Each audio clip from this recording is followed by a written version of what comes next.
Institute होता है और हमें दिखा देता है यहाँ पर एक केव का सीन, जहाँ पर हम देखते हैं जो बाइकमा वैली होते हैं उसके 5 सुप्रीम एल्डर में से एक बेटा होता है। इसका नाम डांगन होता है और ये रिश्ते में जिनका अंकल लगता है। अब हम देखते हैं इसके पास में भी ये खबर पहुंचती है कि बाइकमा वैली पर किसी ने अटैक कर दिया है। इस पर हम देखते हैं डांगन को जो कि कह रहा होता है कि ये चीज तुम मुझे क्यों बता रहे हो, तुम्हें ये जो चीज है वो इलाइट्स एंड लोकल फोर्सेज को बतानी चाहिए, वही इन यहाँ पर मामलों से निपट सकते हैं। इन बातों को सुन के हम देखते हैं सामने की तरफ से जवाब आता है कि जितने भी यहाँ पर लोकल्स एंड जो इलाइट्स हैं वो यहाँ पर हरा दिए गए हैं। अब इस बात को सुन के हम देखते हैं डांगन को जो कि थोड़ा हैरान होता है। फिर वो कहते हैं कि देखो मुझे अभी भी फर्क नहीं पड़ता, अभी यहाँ पर 5 सुप्रीम एल्डर है वैली के अंदर, तो तुम यहाँ पर है ना उनका यूज क्यों नहीं करते, आखिर तुम मेरे पास में मदद मांगने के लिए क्यों आए हो। सामने की तरफ से आवाज आती है कि जो 5 उनमें से 4 यहाँ पर है ना मतलब किसी सीक्रेट मिशन के ऊपर गए हुए हैं और 5वीं आप खुद ही हो, इसलिए हम आपसे मदद मांगने के लिए आए हैं। अब हम देखते हैं डांगन को जो कि कह रहे होते हैं कि आखिर ऐसा तो कौन आ गया है जो कि यहाँ पर बाइकमा व्हील को इतना ज्यादा एक्सटेंड तक मतलब बहुत ही ज्यादा फोर्स कर सकता है कि उसके सुप्रीम एल्डर को भी उनका सामना करने के लिए आना पड़े। क्या ऐसा हो सकता है कि जो राइटियस फैक्शन है उसने यहाँ पर बहुत सारे फैक्शन के साथ में फोर्सेस कंबाइन करके हमारे ऊपर अटैक कर दिया हो। इन बातों को सुनकर सामने की तरफ से आवाज आती है कि नहीं, वो सिर्फ और सिर्फ एक अकेला आदमी है जिसने यहाँ पर बाइकमा व्हील के ऊपर अटैक किया है। अब इस बात को सुनकर डाइगवा काफी हैरान होता है एंड कहता है कि एक मिनट, जो यहाँ पर बाइकमा वैली है वो यहाँ पर सदियों से एक भी यहाँ पर बैटल को नहीं आ रही है, लेकिन आज यहाँ पर है ना वो एकदम एक्सटेंड के कगार पर आ गई है, वो भी सिर्फ और सिर्फ एक आदमी की वजह से। फिर हम देखते हैं दांगवान को जो कि एक पहाड़ी पर आ जाता है, नीचे की तरफ देखने लगता है, जहां पर हम देखते हैं जो अपना अमसी होता है वो बाइकमा वैली के बहुत सारे लोगों को मारपीट के पीछे की तरफ हटा रहा होता है। दांगवान अपने अमसी को देखकर काफी हैरान होता है और अपनी जगह से गायब होते हुए अपने अमसी के सामने आ जाता है। वहीं हम देखते हैं दांगवान की मदद करने के लिए बहुत सारे लोग भी आते हैं एंड ताकि वो अपने अमसी को मिलकर यहाँ पर कंबाइन फोर्सेस के साथ में हरा सके। लेकिन हम देखते हैं दांगवान को ये बात बिल्कुल भी पसंद नहीं होती है एंड इसी के साथ में हम देखते हैं वो अपने पास में जितने भी सोल्जर आए होते हैं उन्हें कह रहा होता है कि यहाँ से दफा हो जाओ, मैं नहीं चाहता कि तुम मेरी फाइट के बीच में आओ। वहीं हम हाग्यू को देखते हैं जो कि यहाँ पर है ना दांगन को देख के काफी हैरान होता है एंड मन में सोच रहा होता है कि जो डेंगान है उसे ब्लैक स्कॉर्पियन किंग के नाम से भी जाना जाता है। ये यहाँ पर जो बाइकमा वैली है उसके 5 सुप्रीम एल्डर में से एक है। मुझे लगता है कि अभी सारी चीजें यहाँ पर एंड हो चुकी हैं। आई मीन ये जो मॉन्स्टर है वो चाहे भले ही कितना भी ज्यादा पावरफुल क्यों ना हो, लेकिन वो डेंगान के सामने बिल्कुल भी नहीं टिक सकता है, क्योंकि जो डेंगान है वो बहुत ही ज्यादा यहाँ पर पावरफुल है। एंड इसी के साथ मुझे लगता है कि मुझे थोड़े समय पहले ही यहाँ पर बीच बचाओ आई मीन इस लड़के के साथ में बातें करके इस मामले को यहीं पर सुलटा देना चाहिए था, लेकिन अभी जो चीजें वो सच में कुछ ज्यादा ही आगे जा चुकी हैं। फिर हम देखते हैं हाग्यू को जो कि अपने कलीग से पूछता है कि आखिर जो कैप्टन यांग है वो कहां पर है। इस पर उसका कलीग बताता है कि वो जो लेडी जी है उनसे बातें करने के लिए उनके ऑफिस गए हैं, आई मीन डिस्कशन रूम के अंदर गए हैं और अभी तक वो वहां से वापस नहीं है। हाग्यू कहते हैं कि तो आखिर हम लोग क्या ही कर सकते हैं यहाँ पर इस फाइट को रुकवाने के लिए। वही हमें दिखाया जाता है बैटलफील्ड का सीन, जहां पर अपना एमसी डांगवान के सामने खड़ा होता है। डांगवान अपने एमसी से कह रहा होता है कि मुझे बिल्कुल भी विश्वास नहीं हो रहा है कि एक व्यक्ति यहाँ पर जो बाइकमा वैली है उसके इतने सारे लोगों को खत्म कर, और वो भी कोई और नहीं बल्कि एक बच्चा, जिसे देखकर मुझे ऐसा लग रहा है कि उसके खेलने कूदने की उम्र है। इतना कहते हुए हम देखते हैं डांगन को जो कि अपने अमसी के ऊपर अटैक कर देता है, लेकिन हम देखते हैं अपने अमसी को जो कि डांगन के अटैक को काफी इजीली डॉज कर लेता है। फिर हम देखते हैं डांगन को जो कि अपने अमसी के ऊपर बहुत सारे अटैक करता है, लेकिन अपना अमसी उसके सारे अटैक्स को डॉज करते हुए इधर उधर पीछे की तरफ हट रहा होता है। अब हम देखते हैं अपना अमसी एक ऐसी जगह पर जा चुका होता है जहां पर उसके पीछे पत्थर होता है, यानी अब अपना अमसी पीछे की तरफ नहीं जा सकता है। और इसी चीज का फायदा उठाते हुए हम देखते हैं जो डांगन होता है वो अपने अमसी के ऊपर एक काफी ज्यादा खतरनाक अटैक करता है। अब हम देखते हैं अपना अमसी उस अटैक को रोक तो लेता है, यानी ब्लॉक तो कर लेता है, लेकिन उस पंच का पावर इतना ज्यादा होता है कि अपने एमसी के पीछे जो बहुत बड़ा यहाँ पर पहाड़ होता है वो यहाँ पर टुकड़े टुकड़े हो जाता है। एंड हम देखते हैं जो अपना एमसी तो काफी ज्यादा पीछे की तरफ चला जाता है। अब हम देखते हैं डांगन को जो कि अपने एमसी को देख के काफी हैरान होता है, उन्होंने सोच रहा होता है कि मैंने यहाँ पर है ना अपने आयरन सेटरिंग फिस्ट को 70% यहाँ पर स्ट्रेंथ के साथ में इस बच्चे को मारा था, लेकिन फिर भी इसे देखकर ऐसा लग रहा है कि इससे ज्यादा कुछ नहीं हुआ है, ये अभी भी एकदम सही सलामत खड़ा है। अब हम देखते हैं यहाँ पर जो मतलब डांगन होता है वो अपने एमसी से कह रहा होता है कि आखिर तुम यहाँ पर किस लिए आए हो। वहीं हम अपने एमसी को देखते हैं जो कि डांगन से कहता है कि तुम यहाँ पर बाइकमा वैली के लीडर हो। इन बातों को सुनकर हम डांगन को देखते हैं जो कि मन में सोच रहा होता है कि क्या क्या ये हमारी लेडी के पीछे है। फिर वो सोचता है कि एक मिनट, इस लड़की को ये भी नहीं मालूम है कि जो बाइकमा वैली का लीडर है वो एक मेन है या फिर वुमेन है, तो आखिर ये लड़का यहाँ पर आया किस लिए है। हम देखते हैं यहाँ पर जो मतलब डांगन होता है वो कह रहा होता है कि अच्छा तो क्या तुम मुझे मारने के लिए यहाँ पर आए हो। इन बातों को सुनकर हम अपने एमसी को देखते हैं जो कि कह रहा होता है कि वेल हो सकता है कि ये कोई मिसअंडरस्टैंडिंग हो, लेकिन फिर भी यहाँ पर जो झगड़ा वो तुमने स्टार्ट किया है, इसलिए मैं तुमसे बिल्कुल भी माफी नहीं मांगने वाला हूँ। तुमने यहाँ पर मेरे जो यहाँ पर बिग ब्रदर वुबुक उनको किडनैप कर लिया है, इसलिए मैं चाहता हूँ कि तुम उन्हें वापस से लौटा दो। अब इन बातों को सुन के हम डांगन को देखते हैं जिससे सबको समझ में आ जाता है कि आखिर यहाँ पर चल क्या रहा है। तो बेसिकली यहाँ पर जो डांगन है वो यहाँ पर एक फाइटिंग साइको है, उसे यहाँ पर बड़े बड़े और यहाँ पर काफी ज्यादा रिनोन्ड मार्शल आर्टिस्ट के साथ में फाइट करना अच्छा लगता है। इसलिए हम देखते हैं वो अपने अम्सी को प्रो करने के लिए कहता है कि जिस वुबू की तुम बात कर रहे हो उसको तो मैंने ऑलरेडी खत्म कर दिया है। इन बातों को सुन के हम अपने अम्सी को देखते हैं जिसे काफी गुस्सा आता है। इस गुस्से को बढ़ाने के लिए डांगन कहता है कि देखो ये हमारा जॉब है और ये हमें करना ही पड़ता है। वैसे मैं काफी ज्यादा अच्छा बंदा हूँ और तुम्हारा दिल भी नहीं तोड़ना चाहता हूँ, इसलिए मैं तुम्हें उसकी बॉडी दे सकता हूँ। तो बताओ क्या वो तुम्हें चाहिए या फिर नहीं चाहिए। अब हम देखते हैं अपने अम्सी को जो कि कहता है कि क्या तुमने सच में ऐसा किया है। हम देखते हैं डांगन को जो कि अपने अम्सी की ऐसी पावर को रिलीज होते हुए देखकर सोचता है कि ये काफी ज्यादा इनक्रेडिबल है। यहाँ पर अपना अम्सी कंटिन्यूअसली अपनी पावर को रिलीज किया जा रहा होता है। वहीं डांगन यहाँ पर स्माइल कर रहा होता है, मन में सोच रहा होता है कि आखिर इसने इतनी ज्यादा खतरनाक यहाँ पर जो हाई लेवल की है उसे अब तक कहां पर छुपा के रखा था। वास्तव में अगर मैं इस जैसी लड़की को मार देता हूं तो ये काफी ज्यादा सेम की बात होगी। इतना कहने के बाद में हम देखते हैं जो डांगन होता है वो अपने अम्सी की तरफ आगे यहाँ पर अटैक करने के लिए बढ़ जाता है। लेकिन हम देखते हैं जो अपना अम्सी होता है उसके ऊपर एक अटैक करके आगे की तरफ बढ़ जाता है। एंड हम देखते हैं जो अटैक होता है वो सच में काफी ज्यादा खतरनाक होता है। एंड यहाँ पर जो अपना अम्सी होता है उसे कह रहा होता है कि अब जबकि तुमने यहाँ पर मेरे बिग ब्रदर वुबू के साथ में वो किया है जो कि तुम्हें नहीं करना चाहिए था, तो मैं भी वो करूंगा जो कि तुम बिल्कुल भी नहीं चाहोगे कि तुम्हारी बाइकमा वैली के साथ में हो। मैं पूरी की पूरी जो बाइकमा वैली उसे यहाँ पर खत्म कर दूंगा। एंड हम देखते हैं इतना कहते हुए अपना अम्सी आगे की तरफ बढ़ रहा होता है। वहीं पर हम देखते हैं जो डांगन होता है उसकी बॉडी के ऊपर एक काफी ज्यादा बड़ा गड्ढा हो चुका होता है अपने अम्सी के अटैक की वजह से। एंड हम देखते हैं जो डांगन होता है वो एक ही पंच के अंदर यहाँ पर ना खून की उल्टियां करते हुए नीचे जमीन पर गिर जाता है। सो फिर हम देखते हैं जो अपना अम्सी तो आगे की तरफ बढ़ने लगता है। लेकिन हम देखते हैं डांगन को जो कि खड़ा हो जाता है एंड कहता है कि तुम्हें क्या लगता है तुम कहां पर जा रहे हो, क्या तुम्हें सच में ऐसा लगता है कि तुम फाइट को छोड़ के यहां से जा सकते हो लड़के। इतना कहते हुए वो अपने अम्सी के ऊपर अटैक कर देता है। लेकिन हम देखते हैं जो अपना अम्सी होता है उसके अटैक को डोज कर लेता है। इस चीज को देखकर डांगन हंसने लगता है और कहता है कि तुम्हारी बॉडी काफी ज्यादा मोटी है लेकिन फिर भी तुम एक स्क्विरल की तरह यहाँ पर हर एक अटैक को डोज कर रहे हो। अब जैसे वो ऐसा कहता है हम देखते हैं उसकी जो बॉडी होती है वो काफी ज्यादा दर्द करने लगती है, वो खून की उल्टियां करने लगता है, वो भी अपने अम्सी के जो अभी प्रीवियस अटैक होता है उसकी वजह से। हम देखते हैं वो नीचे की तरफ गिर जाता है। हम देखते हैं अपने अम्सी को जो कि कह रहा होता है कि देखो मैंने तुम्हें यहाँ पर है ना मतलब हर्ट करने के लिए किसी किलिंग मूव को यहाँ पर अभी तक यूज नहीं किया है, क्योंकि मुझे यहाँ पर किसी से किया हुआ प्रॉमिस रखना है कि मैं यहाँ पर किसी की जान नहीं लेना चाहता। लेकिन अगर तुम यहाँ पर ऐसे हिलते रहे एंड यहाँ पर मेरे ऊपर बार बार अटैक करते रहे तो मैं तुम्हें बता रहा हूँ तुम्हें मौत से भी बदतर यहाँ पर पेन फील होगा।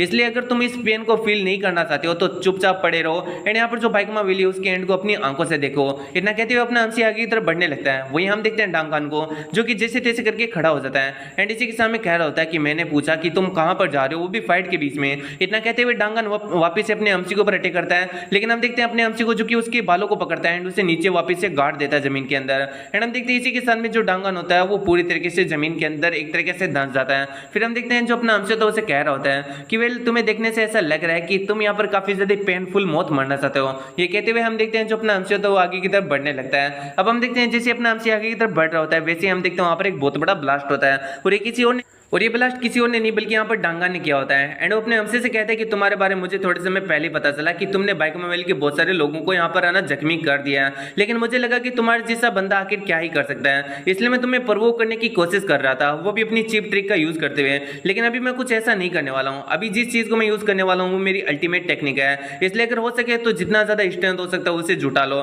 ताकि तुम यहाँ पर ये जो मेरा अटैक है उसे सर्वाइव कर सको।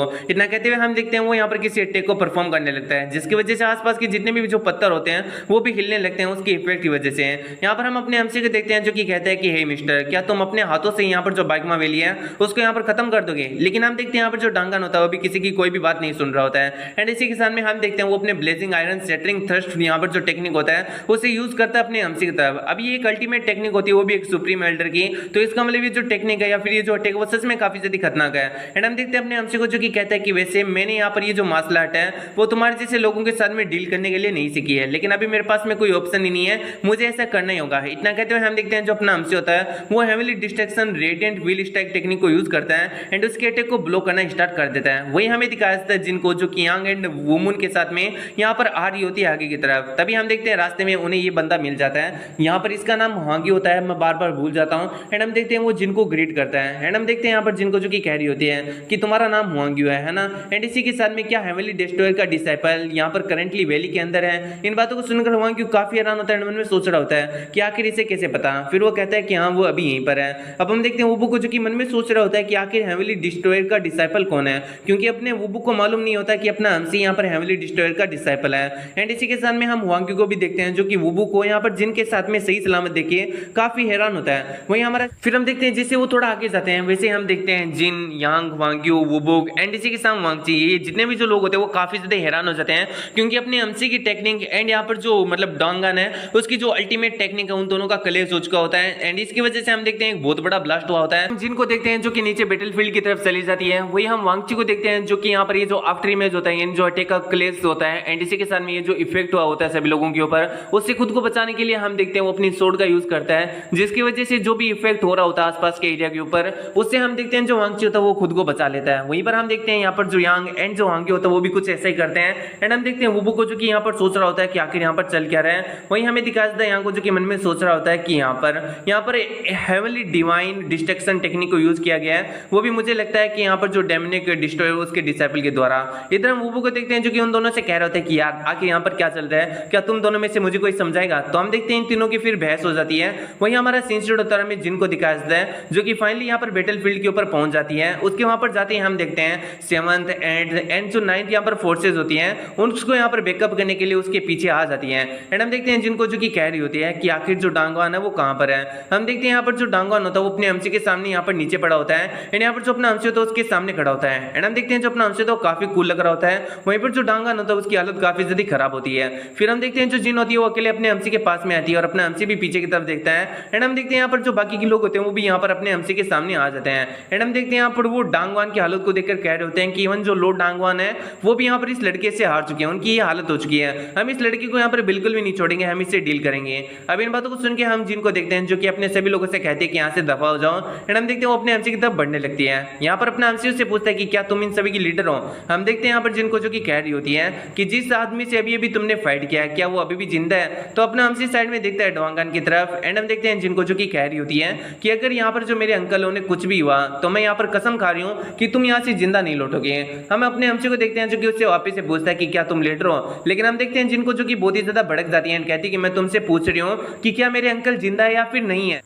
लेकिन हम देखते हैं जो अपना एमसी होता है वो कुछ भी उसे जवाब नहीं देता, बस जिनकी आंखों में देखता रहता है। फिर उसे कहता है कि वेल अगर कोई भी डिवाइन हेवली डिस्ट्रक्शन टेक्निक को सीधे डायरेक्ट अपनी बॉडी पर ले ले तो यहाँ पर कोई भी अपोनेंट जिंदा नहीं रह सकता है। अब इस बात को सुन के हम देखते हैं जिनको जो कि काफी हैरान होती है और कहते हैं कि तुम्हारे कहने का क्या मतलब है। वहीं पर हम देखते हैं जितने भी जो लोग होते हैं वो डिवाइन हेवली डिस्ट्रक्शन टेक्निक का नाम सुनते ही काफी हैरान होते हैं क्योंकि एक ऐसी टेक्निक होती है जिसे सुप्रीम ओवरलॉर्ड ने ही यहाँ पर यूज किया था एंड उन्हीं के पास में ये वाली जो टेक्निक थी वो थी।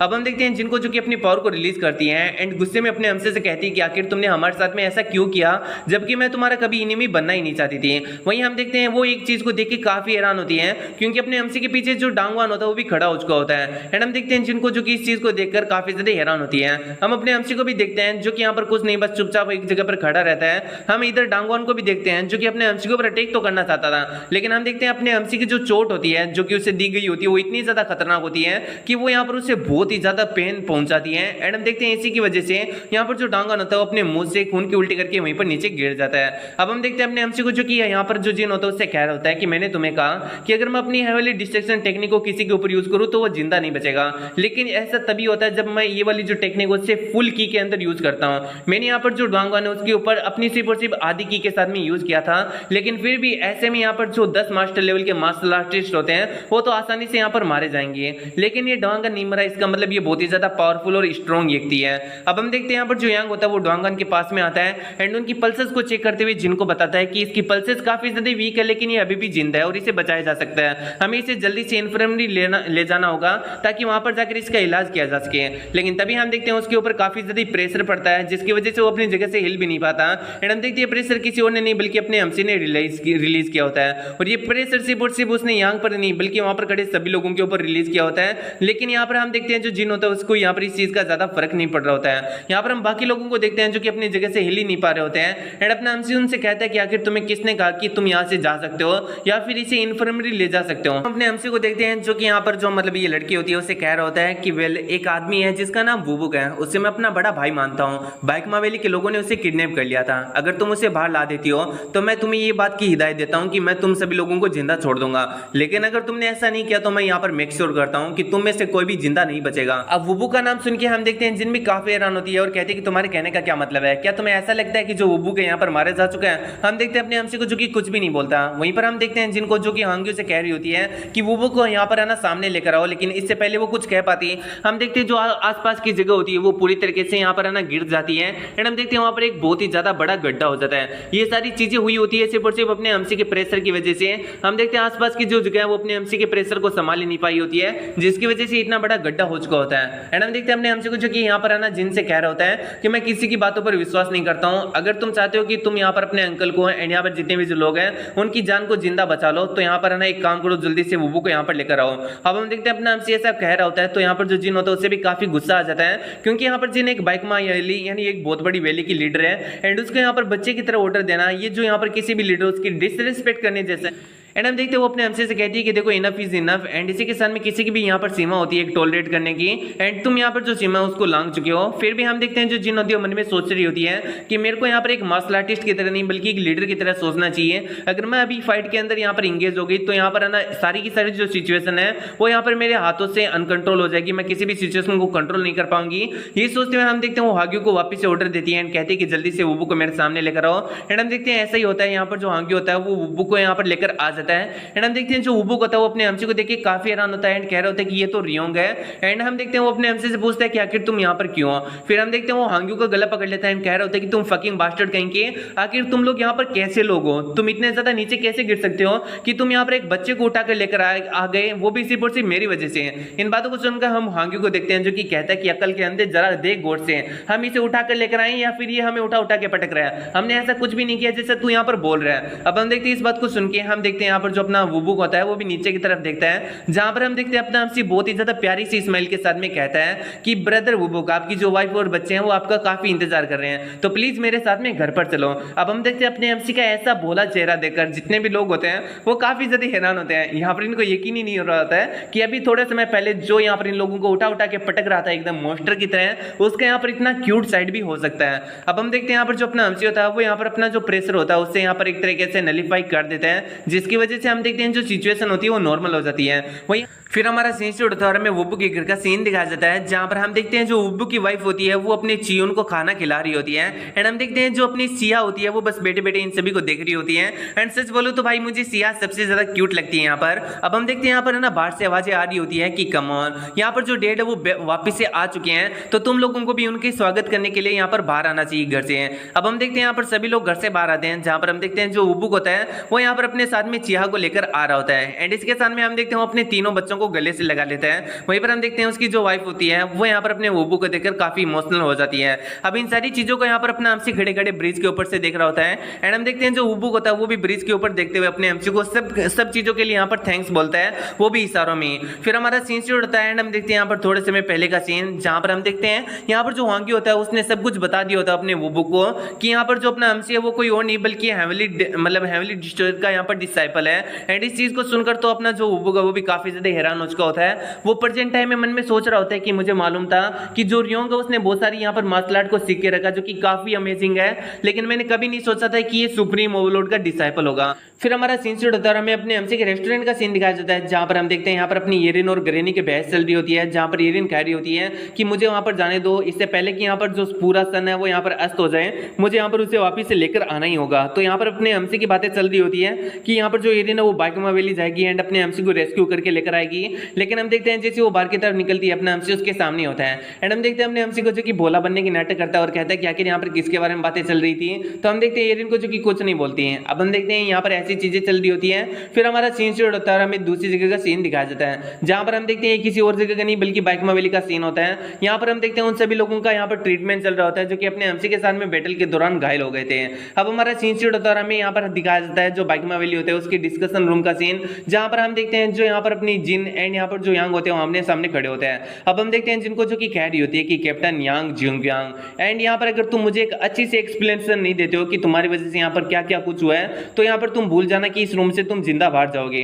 अब हम देखते हैं यांग को जो कि यहाँ पर चुपचाप सामने की तरफ देख रहा होता है। देखते हैं जो जिन होती है वो यांग से पूछते हैं कि क्या तुम्हें पता था कि जो हेवनली डिस्ट्रॉयर का डिसाइपल है वो यहाँ पर आने वाला है और यहाँ पर ये सारी चीजें करने वाला है। इन बातों को सुन के हम यांग को देखते हैं जो कि कहता है कि हाँ मुझे ये ऑलरेडी मालूम था। इस बात से जिन काफी ज्यादा हैरान होती है एंड कह रही होती है कि क्या तुम्हें ये भी मालूम था कि यहाँ पर अगर वो यहाँ पर आता है तो यहाँ पर जो रिजल्ट है वो कुछ ऐसा होगा। इन बातों को सुन के हम देखते हैं जो कि कहता है कि हाँ मुझे मालूम था। अब हम देखते हैं जिनको जो कि कहती है कि आखिर तुमने अभी अभी क्या कहा। यहाँ पर जो वैली है उसके आधे से ज्यादा जो लोग हैं और जो अंकल डांग है या फिर जो एंटायर बाइकमा वैली है वो एक तरीके से एक्सटेंट की कगार पर आ गई थी। एंड इसी के साथ में अगर वो लड़का खुद से नहीं रुकता तो मेरे को नहीं लगता कि उस लड़के को कोई रोक भी सकता था। और तुम ये कह रहे हो कि तुम ये जो डिजास्टर है उसे ये सब कुछ जानते हुए भी यहाँ पर बाइकमा वैली के ऊपर लेकर आए थे। अब हम देखते हैं फिर हम यहाँ को देखते हैं जो कि कहता है कि हाँ मैंने ये सब कुछ किया क्योंकि ये सारा ऑर्डर किसी और का नहीं बल्कि इस वैली के पुराने लॉर्ड का था। अब इस बात को सुनते ही हम देखते हैं यहाँ पर जो जिन होती है वो काफी हैरान होती है क्योंकि इस वैली की लीडर पुरानी लीडर कोई और नहीं बल्कि यहाँ पर अपने जिन की मदर ही थी। एंड हम देखते हैं यहाँ पर जो जिन की मदर होती है उसके बारे में जिन याद करती है और बताती है कि वो बहुत ही ज्यादा पावरफुल फिगर थी। एंड इस व्यक्ति को यानी जो यांग है उसे हेवली डिस्ट्रक्शन जो यहाँ पर मतलब सेक्ट है वो जब कोलेप्स हो गया था तो उससे यहाँ पर मेरी मदर ने इसे रेस्क्यू किया था, जिसके बाद में यहाँ पर इसने मेरी मदर को ज्वाइन कर लिया और हम हमेशा से उनका राइट हैंड बन के रहा। तो मुझे लगता है कि ये अभी भी उनके कुछ सीक्रेट ऑर्डर्स को फॉलो करता है। एंड हम देखते हैं यहाँ पर जो जिन होती है अभी वो यहाँ पर यांग के सामने आकर बैठ जाती है एंड कहती है कि तो बताओ आखिर वो कौन सा ऑर्डर था जिसकी वजह से तुमने ऐसा बेवकूफी किया। तो हम देखते हैं यहाँ को जो कि यहाँ पर है ना अपनी जिन को बहुत सारी बातें बताता है, लेकिन अगर मैं कुछ ऐसा बताऊंगा तो सच में काफी ज्यादा कंफ्यूजिंग हो जाएगा। ऐसा नहीं है कि मैं लाइन वाइज यहाँ पर एक्सप्लेन नहीं कर सकता हूँ, हाँ मैं कर सकता हूँ, लेकिन यहाँ पर बहुत सारी लाइन ऐसी है जो कि काफी कॉम्प्लिकेटेड एंड यहाँ पर चाइनीज सेइंग के अंदर है जिसकी वजह से तुम्हें कुछ घंटा समझ में नहीं आएगा एंड मेरे को भी काफी ज्यादा बुरा लगेगा कि भाई मैं इतना बोल गया और तुम्हें कुछ भी समझ में नहीं आया। तो बेसिकली मैं तुम्हें बता देता हूं कि आखिर यहाँ पर चल क्या रहा है। तो यहाँ पर जो अपने जिन की मदर है जो कि यहाँ पर इस वैली की फॉर्मर लॉर्ड हुआ करती थी, उसने यहाँ पर अपने यहाँ को एक ऑर्डर दिया था कि तुम्हें जानबूझ के एक ऐसा यहाँ पर खतरा लेकर आना है जो कि यहाँ पर पूरी वैली को एक तरीके से खत्म ही कर दें। और ये ऐसा इसलिए करना है ताकि यहाँ पर जो वैली के लोग हैं उन्हें पता चले कि अगर वो यूनाइटी बना के नहीं रखेंगे एंड इसी के साथ में अगर वो अच्छे से काम नहीं करेंगे, अपनी पावर को यहाँ पर अच्छे से नहीं बढ़ाएंगे, तो एक दिन यहाँ पर उनके सामने ऐसा ही खतरा आ जाएगा और उस टाइम पर वो लोग कुछ भी नहीं कर पाएंगे एंड उनकी ये जो वैली है जो कि मैंने इतनी ज्यादा मुश्किल से बनाई है वो यहाँ पर खत्म हो जाएगी। अगर देखा जाए तो फ्यूचर के अंदर जो वैली उसकी साइज भी बढ़ेगी, उनके आदमी भी बढ़ेंगे, फेम सब कुछ यहाँ पर बढ़ेगा। लेकिन जब अचीवमेंट की बात होगी तो यहाँ पर जितनी भी जो अचीवमेंट है वो सारी की सारी मेरी ही अचीवमेंट होगी। आने वाली जो पीढ़ी है अगर उसको भी यहाँ पर जो वैली है उसे और भी ज्यादा आगे और भी ज्यादा यहाँ पर पावरफुल बनाना है, तो इसके लिए उन्हें यहाँ पर एक बहुत बड़े डिजास्टर का सामना करना पड़ेगा। इसलिए यहाँ पर एक असली डिजास्टर का सामना करें उससे तो अच्छा यही होगा कि हम एक सोचे समझे कदम उठाएं एंड यहाँ पर एक नकली डिजास्टर को वैली के ऊपर लेकर आएं, जिससे यहाँ पर जो वैली के लोग हैं उन्हें पता चलेगा कि अगर वो लोग यहाँ पर जल्दी खुद को यहाँ पर पावरफुल नहीं बनाए, जल्दी से यहाँ पर खुद के बीच में यूनाइटी नहीं रखें, तो फ्यूचर के अंदर उनका भी यहाँ पर कुछ ऐसा ही हाल हो सकता है। यानी अगर कोई रियल डेंजर आ गया तो वो यहाँ पर खत्म हो सकते हैं। तो जितना आसान भाषा में हो सकता था उतना ज्यादा आसान भाषा में मैंने तुमको समझा दिया है। यही यहाँ पर जो अपनी जिन तो यही यहाँ पर जिन की मदर का आइडिया होता है कि अगर तुम एक नकली खतरे को लेकर आओगे वैली के ऊपर तो उस नकली खतरे का सामना करते हुए यहाँ पर जो वैली के लोग हैं वो असली खतरे के लिए यहाँ पर एक तरीके से तैयार हो जाएंगे। तो अब हम देखते हैं जिनको जो कि कह रही होती कि मेरी मदर का सीन मेरे को समझ में नहीं आ रहा है। आई मीन ये काफी ज्यादा बेटर नहीं होता क्या कि अगर जो मेरी मदर है वो किसी लीडर के अंदर या फिर हमें यहाँ पर है ना मुख जुबानी बता देती है कि हमें आने वाले खतरे के लिए जो वैली है उसके लोगों को तैयार रखना है, जबकि यहाँ पर उन्होंने ये वाला रास्ता क्यों चुना। अब इन बातों को सुनकर यांग कह रहा होता है कि वेल यहाँ पर है ना अच्छा तभी समझ में आता है जब यहाँ पर कहने की बजाय एक्शन करके दिखाया जाए, और इसमें आपकी जो यहाँ पर मतलब मदर थी वो यहाँ पर विश्वास रखती थी। तो इन बात फिर हम जिन को देखते हैं जो कि अपने यांग से पूछ रही होती है कि तुमने यहाँ पर उस लड़के यानी रियोंग यानी अपने अमसी के बारे में कहा था कि तुम्हारा उसको लेकर इंप्रेशन बिल्कुल भी सही नहीं है, लेकिन आज जब उसने यहाँ पर इतनी ज्यादा अच्छी फाइट की है तो उसे देखकर तुम्हारा इंप्रेशन कैसा है? क्या तुम्हारा जो इंप्रेशन है वो अभी उसके लिए चेंज हो गया है? मुझे बताओ। तो इन बातों को सुनकर हम यांग को देखते हैं जो कि कह रहा होता है कि माई लेडी आप मुझे ये बताइए अगर उस बच्चे की जगह सुप्रीम ओवरलॉर्ड हेवनली डेमन खुद यहाँ पर आते तो यहाँ का सीन क्या होता? यहाँ पर एक आदमी भी जिंदा नहीं बचता। और आपको पता है यहाँ पर भले ही उस बच्चे ने जो सुप्रीम ओवरलॉर्ड है उनकी यहाँ पर मार्शल आर्ट को सीखा हो, लेकिन यहाँ पर जो सुप्रीम ओवरलॉर्ड है उसको यहाँ पर मतलब एक तरीके से मतलब सुप्रीम ओवरलॉर्ड बनने के लिए हमें यहाँ पर क्रुएल्टी का पाथ ही चूज करना पड़ता है, जो कि वो बच्चा यहाँ पर कभी भी नहीं कर सकता है। सुप्रीम ओवरलॉर्ड की मार्शल आर्ट बहुत सारे लोग सीख सकते हैं, लेकिन सुप्रीम ओवरलॉर्ड बनना बहुत ही ज्यादा यहाँ पर मुश्किल है। वो जो बच्चा है वो यहाँ पर लिमिट्स के अंदर बंधा हुआ है, इसकी वजह से वो कभी भी सुप्रीम ओवरलॉर्ड नहीं बन सकता है। अब लिमिट की बात को सुन के हम देखते हैं जिनको जो कि इसके बारे में पूछती हैं, तो हम यहाँ को देखते हैं जो कि कह रहा होता है कि आज यहाँ पर इतना बड़ा इंसिडेंट हुआ, लेकिन क्या यहाँ पर कोई भी मरा वैली के अंदर से। एंड इसी के साथ वो ये भी बताता है कि यहाँ पर जो मतलब अपना एमसी है उसने यहाँ पर वांगली और उसके लोगों को जिंदा छोड़ दिया और उन्हें मजिस्ट्रेट के थ्रू यहाँ पर सरेंडर करा दिया, जबकि उन लोगों ने इतना ज्यादा बुरा काम किए थे कि वो हो सकता तो उन्हें यहाँ पर मार भी सकता था। और आज जबकि यहाँ पर उसके बिग ब्रदर वुबुक, भले ही उसका सगा भाई ना हो, लेकिन फिर भी उसे रेस्क्यू करने के लिए आया था। और जब डांगान ने उसे कहा था कि उसे मार दिया गया है, तब भी उसने यहाँ पर डांगान को नहीं मारा एंड ना ही बाइकमा वैली के किसी भी आदमी को मारा।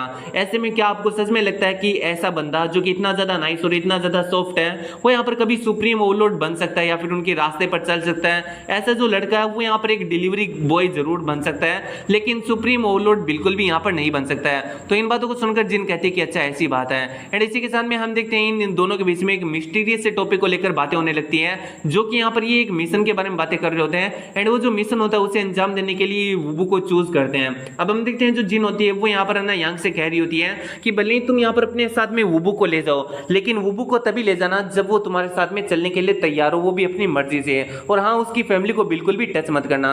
अब इस बात को सुनकर हम देखते हैं जो यांग होता है वो भी इस बात के लिए एग्री कर जाता है। वही हमारा सीन शूट होता है एंड इसी के साथ में हमें दिखाया जाता है यहाँ पर अपने वुबू का सीन, जहां पर हम देखते हैं जो वुबू होता है वो आसमान की तरफ देख रहा होता है। वही हमारा सीन शूट होता है और हमें अपने एमसी को दिखाया जाता है जो कि एक रूम में सो रहा होता है अपने।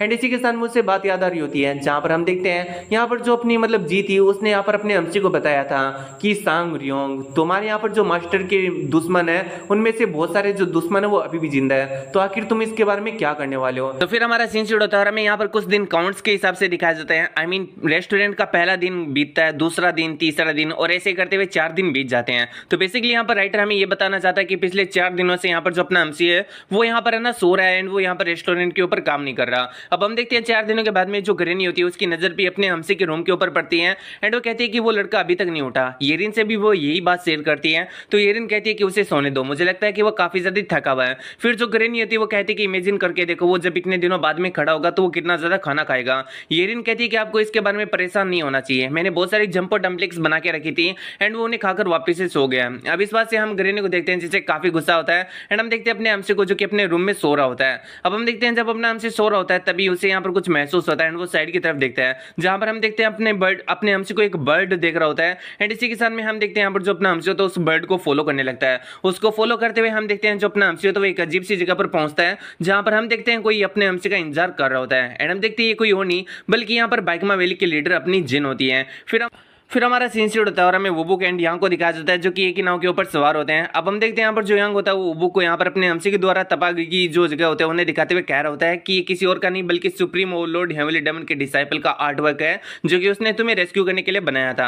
अब हम देखते हैं यहाँ पर जो वुबुक होता है वो कह रहा होता है कि जो बाइकमा वैली वो सच में बहुत ही ज्यादा कमजोर हो चुकी है जो कि एक लड़की की वजह से इतना ज्यादा कैजुअलिटी को सामना किया। यहाँ कहता है कि ओ तो तुम्हें लगता है कि वो जो लड़का वो नॉर्मल है, भले ही वो एक ही लड़का क्यों ना हो, लेकिन तुम्हें समझना चाहिए कि वो सुप्रीम ओवरलॉर्ड हेवनली डेमन का डिसाइपल है। अब हम वुबू को देखते हैं जो कि कहता है कि अगर मैं यहाँ पर होता ना बाइकमा वैली के अंदर तो ऐसा कुछ भी नहीं होता। यहाँ पहले अपने वुबू की तरफ काफी सीरियस फेस से देखता है एंड फिर यहाँ पर है ना एक उल्टी सी स्माइल करते हुए कहता है कि हाँ तुम सही कह रहे हो, अगर तुम यहाँ पर होते तो ऐसा कुछ होता ही नहीं। वुबू कहते हैं कि तुम्हारे चेहरे के साथ में क्या गलत है, क्या तुम मुझे ये कहना चाहते हो कि यहाँ पर अगर मैं होता तो भी कोई भी फर्क नहीं पड़ता? क्या तुम्हें यहाँ पर ऐसा लगता है कि मैं ऐसा कुछ भी नहीं कर सकता हूँ? क्या तुम चाहते हो कि मैं तुम्हें प्रूव करके दिखाऊं? अब हम देखते हैं यहाँ पर जो अपना मतलब वुबू होता है वो भी मन में सोच रहा होता है कि मैंने कभी नहीं सोचा था कि वो यहाँ पर गुड नेचर वाला सॉफ्टी यहाँ पर सुप्रीम ओवरलॉर्ड का डिसाइपल निकलेगा। आई मीन वो यहाँ पर इस चीज के अंदर फिट ही नहीं होता। फिर हम देखते हैं यहाँ पर इन दोनों के बीच में किसी चीज को लेकर बातें होने और ये वही मिशन के बारे में बातें हो रही होती है जिसके बारे में ऑलरेडी डिस्कशन हो चुका है अपने जिन एंड यहाँ पर यांग के बीच में। अब हम देखते हैं वुबू को जो कि कह रहा होता है कि मुझे नहीं मालूम कि तुम कौन से मिशन की बात कर रहे हो एंड मैं तुम्हें पहले ही बता देता हूँ कि मैं तुम्हारे साथ में उस मिशन के ऊपर नहीं चलूंगा, लेकिन फिर भी अब जबकि तुम यहाँ पर आए हो तो मैं उस मिशन के बारे में तुम्हारे मुंह से जरूर से सुनना चाहूंगा कि आखिर वो है किस चीज के बारे में मिशन। अब इन बातों को सुन के यांग कहता है कि चलो ठीक है मैं तुम्हें सब कुछ बता देता हूँ। अब हम देखते हैं इसके बाद में जो यांग होता है वो अपने वुबू को सब कुछ बता देता है लेकिन हमें कुछ भी नहीं बताया जाता। फिर हमारा सीन स्टार्ट होता है और हमें अपने एमसी एंड जिन को दिखाया जाता है। तो बेसिकली अपने एमसी ने जो भी बाइकमा वैली के अंदर कांड किया था उससे पहले ही जिन और अपने एमसी की मीटिंग हो चुकी थी। तो उस दौरान हम देखते हैं अपना एमसी जो बाइकमा वैली है उसके इन्वेस्टिगेशन ब्यूरो के अंदर आया होता है, वो भी किसी और वजह से नहीं बल्कि अपने मास्टर के जो 4 एनिमीज हैं उनके बारे में इन्फॉर्मेशन इकट्ठा करने के लिए। तो बेसिकली यहाँ पर अपने एमसी ने बताया होता है कि उसके जो यहाँ पर एनिमीज है यानी उसके मास्टर के जो एनिमीज है वो यहाँ पर ऐसा बताया जाता है उनके बारे में कि वो यहाँ पर मारे जा चुके हैं, लेकिन फिर भी उसे यहाँ पर ऐसा लग रहा है कि वो मारे नहीं गए हैं। इसलिए मैं चाहता हूँ कि तुम्हारी जो टीम है वो यहाँ पर इन्वेस्टिगेट करे इस चीज को एंड मुझे बताया कि क्या वो सच में यहाँ पर जो चारों वो मारे जा चुके हैं। मैंने सुना है कि तुम लोग यहाँ पर पैसों के लिए काम करते हो। अब हम देखते हैं जिनको जो कि कह रही होती है कि हम यहाँ पर पैसों के लिए काम करते हैं। वैसे यहाँ पर मेरे को जिस एजेंट ने आपसे मिलवाया उसने मेरे को बताया था कि आप यहाँ पर खुद को जो हेवनली डेमन है उसका डिसाइपल बताते हो। आपको पता है ना कि अगर आपने यहाँ पर है ना खुद की फेक आइडेंटिटी बताया तो इससे यहाँ पर आपके ऊपर बहुत ही ज्यादा पेनल्टी भी लग सकता है। इन बातों को सुनकर अपने हमसे कह रहा होता है कि हाँ मैं जानता हूँ एंड मैं यहाँ पर मजाक नहीं कर रहा हूँ, ना ही झूठ बोल रहा हूँ, मैं ही हेवनली डेमन का मतलब जो डिसाइपल हूँ। अब हम देखते हैं इन बातों को सुनकर जिन उस वक्त काफी ज्यादा हैरान हो गई थी। फिर हम देखते हैं अपने हमसी के सामने बैठती है एंड हम देखते हैं उन दोनों के बीच में काफी ज्यादा बातें होने लगती है। तो ये पहली मीटिंग का टाइम था और अब हम देखते हैं दूसरी मीटिंग के टाइम, जहां पर हम देखते हैं जो अपना हमसे तो वो चिल्लाकर कह रहा होता है कि तुमने मुझे नहीं बताया था कि तुम यहाँ पर एक तरीके से जो बाइकमा वैली है उसकी लीडर हो और तुम लोग यहाँ पर लोगों को किडनैप भी करते हो और उन्हें मारते भी हो। तुम ऐसे घटिया काम कैसे कर सकते हो और आखिर तुम कैसे यहाँ पर कह सकते हो कि हम सिर्फ और सिर्फ लोगों के बारे में इंफॉर्मेशन इकट्ठा करते हैं। इन बातों को सुनकर हम देखते हैं जिनको जो कि अपने कान पे हाथ रख लेती है एंड फिर कहती है कि मैंने आखिर इन चीजों से कभी डिनाई किया। मैंने तुम्हें यहाँ पर कहा था कि मैं यहाँ पर इन्वेस्टिगेशन करती हूँ, लोगों के बारे में पता करती हूँ, लेकिन मैंने तुम्हें इस बात के लिए भी कभी मना नहीं किया कि अगर मैं उन लोगों को पकड़ लेती हूँ तो उनके साथ में क्या करती हूँ। अब हम देखते हैं अपने हमसे कुछ जो कि कह रही होती है कि अच्छा तो तुम इसको यहाँ पर एक एक्सक्यूज बनाना चाहते हो। फिर हम जिनको देखते हैं जो कि अपने हमसे से कहते हैं कि तुम इतना ज्यादा गुस्सा क्यों कर रहे हो, तुम्हें थोड़ा खुद को शांत रखना चाहिए। अगर तुम बुबुक वाली बात को लेकर गुस्सा हो तो मैं तुम्हें बता दूं ये हम दोनों के बीच में मिसअंडरस्टैंडिंग थी जो कि अभी क्लियर हो चुकी है, तो तुम्हें खुद को यहाँ पर थोड़ा शांत करना चाहिए। लेकिन हम देखते हैं अपना हमसे शांत हो ही नहीं रहा होता है एंड हम देखते हैं इन दोनों की झड़प ऐसी चलती है, जहां पर जो जिन होती है वो कहती है कि अगर तुम्हें ये जानना है कि तुम्हारे जो मास्टर है उनके एनिमीज जिंदा है या फिर नहीं है तो इसके लिए तुम्हें एक्स्ट्रा पे करना पड़ेगा। तो अपना हमसे कहता है कि देखो मैंने तुम्हें ऑलरेडी बहुत ही ज्यादा पे कर दिया लेकिन तुमने अभी तक मुझे कोई भी रिजल्ट नहीं दिखाए हैं। इन बातों को सुनकर हम जिनको देखते हैं जो कि कह रही होती है कि तुम्हें पता होना चाहिए कि यहाँ पर जो पैसा वो इतना भी कम नहीं लगता। तुम यहाँ पर है ना जिन 4 लोगों के बारे में पूछ रहे हो उनका ओहदा है एंड उनकी जो यहाँ पर एक तरीके से आइडेंटिटी है वो काफी ज्यादा ही बड़ी और बहुत ही ज्यादा गुप्त है। तो ऐसे में तुम्हें मुझे यहाँ पर ज्यादा पैसा तो पे करना ही पड़ेगा। एंड इसी के सामने हम अपने हमसे को देखते हैं जो कि काफी ज्यादा गुस्सा कर रहा होता है एंड अनाप शनाप बक रहा होता है, जिसे हम देखते हैं यहाँ पर जो जिन होती है वो कह रही होती है कि चलो ठीक है अगर तुम यहाँ पर ऐसे ही करते रहोगे एंड यहाँ पर हमारे साथ में बिल्कुल भी एक तरीके से डील नहीं बनाना चाहते हो तो कोई बात नहीं, लेकिन मैं जाते जाते तुम्हें ये बता देती हूँ कि जिन 4 लोगों को तुम ढूंढ रहे हो उनमें से एक तो अभी भी जिंदा है। एंड हम देखते हैं इस बात को सुनते अपना हमसे काफी हैरान होता है। फिर हम देखते हैं जिन वहां से जाने लगती है, लेकिन हम देखते हैं अपने हमसे को जो कि यहाँ पर अपना ऑरा रिलीज करता है एंड कहता है कि बताओ आखिर वो कौन है जो कि अभी भी जिंदा है। अब इस चीज से हम देखते हैं जिन भी काफी हैरान होती है एंड वो पीछे की तरफ देखती है एंड हम देखते हैं अपने हमसे को जो कि कहता है कि तुमने अभी अभी क्या कहा, आखिर उन चारों में से कौन जिंदा है, मुझे जल्दी से बताओ। फिर हमारा सीन से उड़ता है और हमें अपने हमसे को दिखाया जाता है जो कि रेस्टोरेंट में झाड़ुआ निकाल रहा होता है, झाड़ू निकाल रहा होता है एंड हम देखते हैं अपने हमसी की हालत बहुत ही ज्यादा बुरी होती है। तो बेसिकली हुआ क्या था मैं तुम्हें बताता हूँ। तो जैसे कि हमें पता है कि यहाँ पर अपने हमसी ने सुन लिया था जिनको ये कहते हुए कि उन चारों में से अभी कोई जिंदा है और उसके बारे में जिनको मालूम है, तो अपना हमसी उसके बारे में डिटेल पूछता है। तो हम देखते हैं जिन बहाने बनाने लगती है एंड कहती है कि देखो हमें उसके बारे में पता है कि वो जिंदा है, लेकिन मैं श्योर नहीं हूँ कि वो यहाँ पर वही व्यक्ति है जिनके बारे में तुमने मुझसे पूछा था एंड मुझे ये भी नहीं पता कि वो यहाँ पर कहाँ पर रहता है। उसकी लोकेशन के बारे में नहीं पता। अगर वो जिंदा भी है, अगर वो जिंदा भी है तो वो यहाँ पर जिंदा है, वो मरा नहीं है। अब हम देखते हैं ऐसे ही यहाँ पर बातों को घुमा रही होती है एंड अपने हमसी का दिमाग खराब हो जाता है एंड वो कहते हैं कि तुम्हारे कहने का क्या मतलब है। तो हम देखते हैं जिनको जो कि सीधा सीधा कह देती है कि अगर तुम्हें यहाँ पर इंफॉर्मेशन जाननी है वो भी एकदम एग्जैक्ट तो मुझे यहाँ पर पैसा देना पड़ेगा। हम अपने हमसी को देखते हैं जो कि कह रहा होता है कि आखिर तुम मुझसे और कितना ज्यादा फीस को चार्ज करने वाली हो, मैं तुम्हें यहाँ पर अब कोई भी पैसा नहीं दूंगा जब तक कि तुम मुझे कोई कॉन्फिडेंशियल इंफॉर्मेशन नहीं लाकर दे देती हो। अगर तुम्हें यहाँ पर मुझसे पैसा चाहिए तो तुम्हें मुझे एक्यूरेट इंफॉर्मेशन देना ही होगा। हम देखते हैं जिनको जो कि कहती है कि चलो ठीक है मैं समझ गई। फिर हम देखते हैं अपने हमसे से कहती है कि ठीक है अब तुम मुझे यहाँ पर एक्स्ट्रा पे करो और मैं तुम्हें यहाँ पर बता दूंगी कि वो बंदा कहाँ पर है और कौन है उन चारों में से।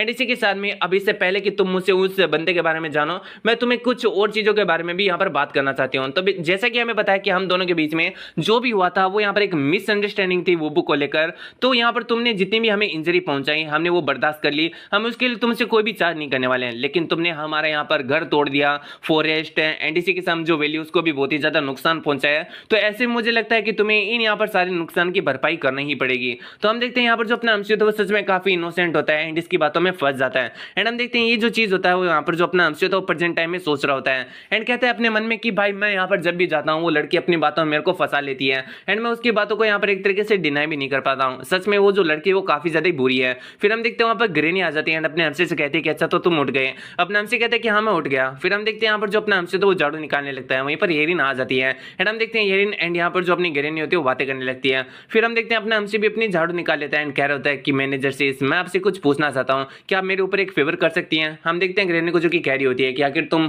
क्या अभी वापस से एडवांस के लिए तो यहाँ पर नहीं कहने वाले हो ना, यानी मैंने तुम्हें ऑलरेडी बहुत सारी एडवांस में सैलरी दे दी है। अब इन बातों को सुन के हम देखते हैं अपने एमसी को जो कि यहाँ पर चुपचाप खड़ा रहता है, जिससे ग्रैनी भी समझ जाती है कि अपने एमसी को एडवांस ही चाहिए। इसलिए हम देखते हैं वो काफी गुस्सा होती है अपने एमसी के ऊपर, कह रही होती है कि कहीं तुम ऐसी लड़की से तो नहीं मिले ना जो कि तुम्हारे सारे पैसों को यहाँ पर खर्च कर रही है। तुम्हें अगर यहाँ पर कोई लड़की चाहिए तो तुम मुझे बताओ, मैं तुम्हें यहाँ पर एक अच्छी सी लड़की लाकर दे दूंगी। तो अपना एमसी कहता है कि नहीं, मेरे पास में ऑलरेडी है। एंड बेसिकली अगर तुम्हें यहाँ पर थोड़ा ज्यादा आगे जाके यहाँ पर बिल्कुल भी कंफ्यूजन क्रिएट ना हो, इसलिए मैं अभी बता देता हूँ कि यहाँ पर जो येरिन है वो अपने एमसी की एकदम बड़ी सिस्टर जैसी है, ना कि यहाँ पर अपने एमसी एंड येरिन की जोड़ी होने वाली है यहाँ पर फ्यूचर के अंदर। तो ऐसे सपने देखना भूल जाना कि यहाँ पर येरिन काफी ज्यादा खूबसूरत है तो इसे अपना एमसी ही पटाएगा, नहीं बिल्कुल भी नहीं। अब हम देखते हैं यहाँ पर है ना हमारा सीन शुरू होता है और हमें अपने जिन को दिखाया जाता है जो कि अपने रूम में खड़ी होती है। तभी हम देखते हैं वो खिड़की से बाहर की तरफ देखती है जहां पर हम देखते हैं यांग खड़ा होता है। एंड इसी के सामने हम देखते हैं जो जिन होती है वो यहाँ पर अपने मतलब रात की जो इंसिडेंट होता है उसके बारे में याद कर रही होती है, जहां पर वो अपने एमसी के साथ में बातें कर रही थी कि मुझे ये बताओ कि अगर तुम्हें उन चारों के बारे में से मतलब उन चारों में से एक के बारे में पता चल गया जिसके बारे में मैं जानती हूँ, तो आखिर तुम उसके साथ में क्या करोगे। हम देखते हैं अपने एमसी को जो कि कुछ नहीं कहता पहले तो,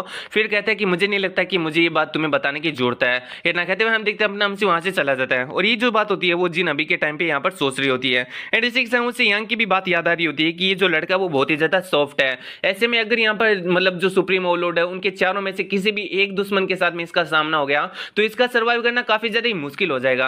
हम देखते हैं इसी बात को सोच के जो जिन होती है आई मीन वो अपने एमसी के लिए थोड़ा बहुत एक तरीके से परवाह कर रही होती है। फिर हमारा सीन शूट होता है और इसी के सामने हमें एक दूसरी जगह का सीन दिखाया जाता है जहां पर हम देखते हैं अपना वो एंड इसी के साथ उसकी जो वाइफ होती है एक दूसरे के सामने बैठे होते हैं। अब हम देखते हैं वो यहाँ पर किसी बात को शेयर कर रहे होते हैं, लेकिन तभी हम देखते हैं बाहर से जो बच्चे होते हैं वो जोर जोर से चिल्ला रहे होते हैं कि जो डम्पलिंग्स ब्रदर है वो यहाँ पर आ चुके हैं। हम देखते हैं यहाँ पर जो अपना एमसी होता है वो बहुत सारी यहाँ पर डम्पलिंग्स लेकर आया होता है उन तीनों के लिए। अब हम देखते हैं जो तीनों बच्चे होते हैं वो यहाँ पर वुबुंग के पास में जाते हैं, कह रहे होते हैं कि देखो फादर यहाँ पर ये हमारे जो भैया ना वो डम्पलिंग्स लेकर आए हैं। ये जब गर्म होती है और बहुत ही ज्यादा यहाँ पर नरम होती है ना तो इन्हें खाना काफी ज्यादा टेस्टी होता है। एंड इसलिए मैं चाहती हूँ कि आप भी यहाँ पर इस डम्पलिंग्स को एक बार के लिए खा लीजिए। तो अब हम देखते हैं इस बात को सुनकर जो ओबो होता है वो कह रहा होता है कि नहीं, मैं यहाँ पर पूरी तरीके से फुल हूँ, तो एक काम करो तुम ये जो डम्पलिंग्स है वो अपनी मदर के साथ में शेयर करो। इतना कहते हुए हम देखते हैं अपने एमसी की तरफ बढ़ जाता है एंड अपने एमसी से कहता है कि क्या तुम मेरे से थोड़े समय अकेले में बात कर सकते हो। अपना एमसी भी इस बात के लिए एग्री कर जाता है। फिर हम देखते हैं हमारा सीन शूट होता है और हमें दिखाया जाता है अपने एमसी एंड वुबू को जो कि यहाँ पर एक ब्रिज पर आए होते हैं। तो वहां पर आकर जो वुबू होता है अपने एमसी से कह रहा होता है कि मैंने सुना कि तुम हेवली डिस्ट्रॉय के डिसाइपल हो। तो अपना एमसी भी थोड़ा हैरान होता है एंड वुबू की तरफ देखने लगता है।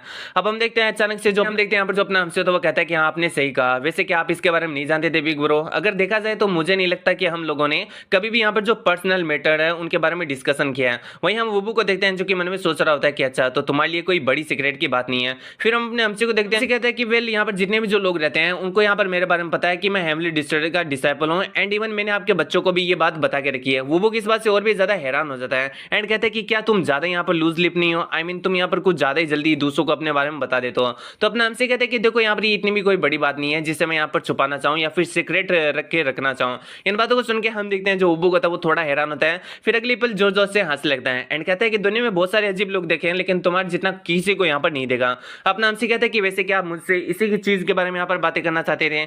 हम देखते हैं उबू को जो कि कहता है कि नहीं वैसे मैंने तुम्हारा टाइम वेस्ट किया, इसके लिए मुझे माफ करना, लेकिन मैं तुम्हें यहाँ पर किसी और चीज के बारे में बताना चाहता हूँ। देखो मैं किसी दूसरी जगह पर जा रहा हूँ जहां पर कितना टाइम लगेगा मुझे भी नहीं मालूम। जब मैं वहां पर जाऊंगा तो ही मुझे पता चलेगा कि मैं वापस से कब आ सकता हूँ। एंड इसी के साथ में मैं तुमसे ये चाहता हूँ कि तुम यहाँ पर आना, जब मैं यहाँ पर नहीं रहूँ तो मेरे बच्चों का ध्यान रखना, हमेशा आकर उन्हें चेक करना, क्योंकि ऐसा कोई नहीं है जिसके ऊपर मैं यहाँ पर विश्वास कर सकूँ अपने बच्चों को लेकर। मेरी बच्चों की सेफ्टी अब मैं तुम्हारे हाथों में छोड़ रहा हूँ, तो प्लीज उनका ध्यान रखना। अपने हमसे कहते हैं कि आपको इसके बारे में बिल्कुल भी वरी नहीं करना चाहिए और ये कोई बड़ी बात नहीं है, आप यहाँ पर आना, बस सेफली वापस से घर पर आ जाना। अब इस बात को सुन के हम देखते हैं जो उबुक होता है वो भी स्माइल करने लगता है। फिर अपना हमसे कहते हैं कि अगर कोई और बात नहीं है तो मैं यहाँ से चलता हूँ। ये ना कहते हुए हम देखते हैं जो अपना हमसे होता है वहां से चला जाता है। वहीं उसे देखते हुए हम देखते हैं उबुक को जो कि थोड़ी बहुत शायरियां मार रहा होता है, जो कि इतनी ज्यादा डीप होती है कि मेरे को भी समझ में नहीं आती। फिर हमारा सीन शूट होता है और हमें एक दूसरी जगह का सीन दिखाया जाता है, आई मीन दूसरी जगह का नहीं बल्कि अपने वुबुक के घर का सीन दिखाया जाता है, जहां पर हम देखते हैं वुबुक, उसकी वाइफ एंड जितने भी बच्चे होते हैं वो सो रहे होते हैं। फिर हम देखते हैं वुबुक की आंख खुलती है, हम देखते हैं वो खड़े होते होते हुए घर से बाहर आ जाता है,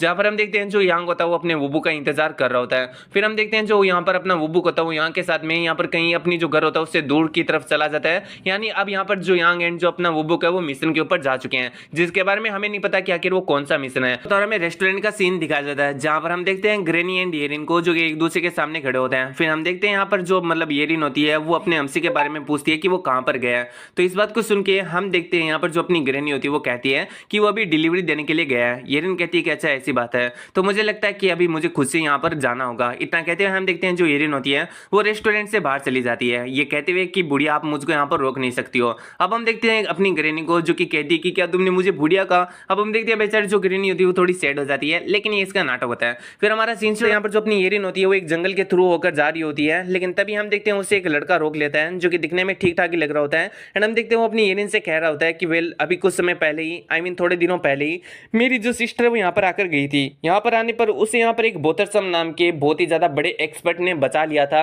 तो क्या मैं आपसे ये पूछ सकता हूँ कि वो जो बोथरसम नाम के एक्सपर्ट है वो कहाँ पर रहते हैं। अब इन बातों को सुन के हम येरिन को देखते हैं जो कि कहती है कि तुमने अभी अभी क्या नाम लिया। इस पर वो लड़का कहता है कि मैंने उसका नाम लिया बोथरसम। इन बातों को सुनकर येरिन कहती है कि नहीं मैंने उसके बारे में कभी नहीं सुना। इतना कहते हुए हम देखते हैं वो आगे की तरफ जाने लगती है, लेकिन तभी हम देखते हैं वो लड़के को जो कि कह रहा होता है कि एक मिनट। येरिन कहती है कि अभी क्या हुआ। हम देखते हैं उस लड़के को जो कि कह रहा होता है कि देखो मैं काफी ज्यादा लंबे समय से इधर उधर भटक रहा हूँ, लेकिन फिर भी मेरे को येलो रॉक विलेज नहीं मिला है। ये मेरा फर्स्ट टाइम है, इसकी वजह से मेरे को नहीं मालूम कि जो येलो रॉक विलेज है वो कहाँ पर है। तो क्या आप मेरे को बता सकते हो कि वो कहाँ पर है। तो हम देखते हैं येरिन को जो कि पहले उसे देखती है। फिर हम देखते हैं यहाँ पर ना उन दोनों के बीच में थोड़ी बातें होती हैं। एंड हम देखते हैं यहाँ पर जो अपनी येरिन होती है उसे यहाँ पर ना एक जमीन पर पूरी तरीके से नक्शा बना के बता रही होती है कि यहाँ पर ये होगा, यहाँ पर ये होगा, इधर से लाइट इधर से लेफ्ट, और इसी तरीके से तुम यहाँ पर जो येलो रिवर विलेज है यानी जो येलो रॉक विलेज है वहां पर पहुंच जाओगे।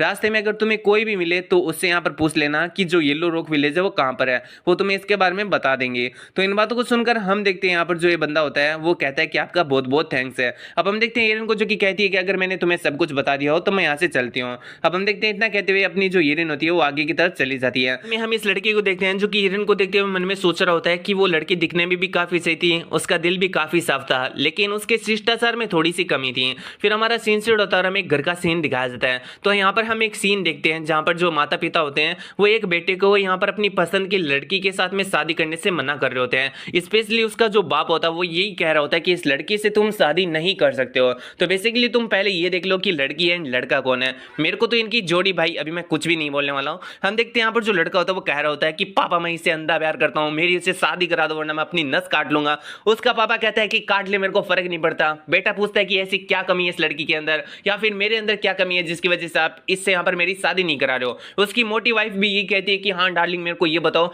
कि आखिर आप इन दोनों की शादी के खिलाफ क्यों। तो इन बातों को सुनते हम देखते हैं यहाँ पर अपने लड़के के पापा को जो कि कह रहा होता है कि ये लड़की हमारे बिल्कुल भी लायक नहीं है। अभी तुम सभी लोग सेटिस्फाइड हो चुके हो क्या। ये जो लड़की है वो यहाँ पर लायक ही नहीं है कि वो शादी करके हमारे इतने ज्यादा अच्छे घर में आए। तो अब इन बातों को सुनते हम देखते हैं जो लड़की होती है वो बेचारी बहुत ही ज्यादा यहाँ पर एक तरीके से रोने लगती है। एंड हम देखते हैं यहाँ पर जो लड़का होता है वो कह रहा होता है कि पापा आपको ये वाली हद पार नहीं करनी चाहिए थी। ये लड़की मेरी है, मेरी ही थी और मेरी ही होकर रहेगी। अब हम देखते हैं इन दोनों की यहाँ पर एक तरीके से महाभारत चली रही होती है। तभी हम देखते हैं एंट्री होती है अपनी येरिन की जो कि कहती है कि एक मिनट क्या मैं यहाँ पर ये पूछ सकती हूँ कि ये घर यहाँ पर किसका है, क्या ये घर यहाँ पर किम मुन गैंग का ही है। अब इन बातों को सुनते ही हम देखते हैं यहाँ पर जो अपने लड़के का बाप होता है वो कह रहा होता है कि हाँ मेरा ही नाम किम मुन गैंग है। अब इसका नाम यहाँ पर इतना बड़ा है तो मुझसे तो ना बोला जाएगा, तो मैं इसका नाम मुनकिन बोलने वाला हूँ। तो हम देखते हैं यहाँ पर अपनी येरिन को जो कि कह रही होती है कि चलो ठीक है मैं यहाँ पर एक सही जगह पर आई हूँ। तो बेसिकली अभी जो येरिन बोलने वाली है वो सच में काफी ज्यादा अजीब है। हम देखते हैं येरिन को जो कह रही होती है कि मैं यहाँ पर आई हूँ, वो भी यहाँ पर यांग सियोल्वा नाम की एक वुमेन की आत्मा के कहने पर उसने मुझे कहा था कि मुझे यहाँ पर आना चाहिए और एक मैसेज को डिलीवर करना चाहिए। अब जैसे यहाँ पर अपनी येरिन यांग सियोल्वा का नाम लेती है हम देखते हैं लड़के के बाप को जो कि काफी ज्यादा हैरान होता है। वहीं हम देखते हैं उस लड़की को जो कि कह रही होती है वो लड़की जो कि उस लड़के से शादी करने वाली होती है वो कह रही होती है कि आपने अभी जिस औरत का नाम लिया यांग सियोल्वा वो तो यहाँ पर मेरी मदर का नाम था।